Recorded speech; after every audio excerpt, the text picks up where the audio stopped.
Rockabye niggas all on the block. When the guns blow, then niggas will drop. When your dough gone, your livelihood fall, and down will come niggas fatal and all.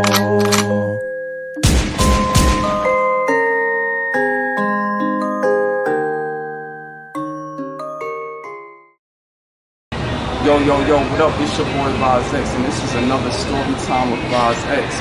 In this episode, I'm gonna be talking about the time when I was a kid, and I looked out my window, and it was this lady that was leading a group of like 100 people. They was chasing after this dude. Now this story was in it took place on my block. As you don't know, I live on 188th Street in the Bronx, 188 as I call it, right? So this happened like in the early 90s, probably like 1990 or 91, I'm guessing. I don't know the exact timeline, but like, long story short, like, this was like right, like in that midst of that crack era. So, this was when, I remember when I was in school and shit, right?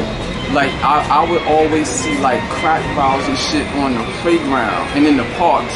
So, for all the youngins that might be watching that, believe it or not, that's how it was, like, in the hood. It was crack vials everywhere. Like, it was just that era.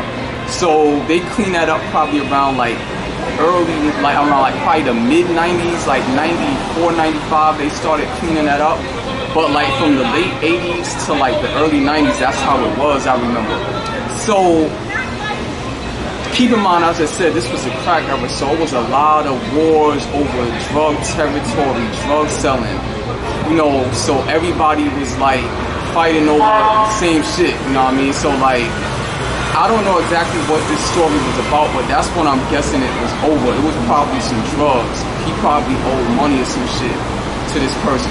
So long story short, like, me and my family was in the front room by the window, right? And then, we just happened to look out the window. Keep in mind, this is a one-way street. Like, so like the cars go one way. So this, I'll never forget this, yo. And this was crazy. I look out, right? My family's in the room. I just see one guy running up the street in the middle of the house. Like in the middle of the street, not on the sidewalk where the cars are.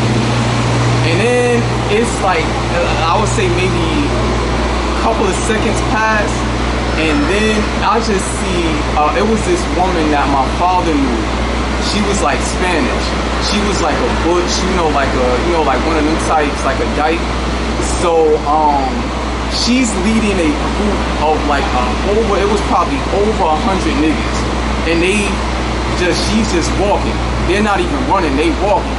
And cause they know they had them. So she's leading this whole group of over 100 niggas up the street in the midst of traffic and shit. That was wild. I never seen something like that.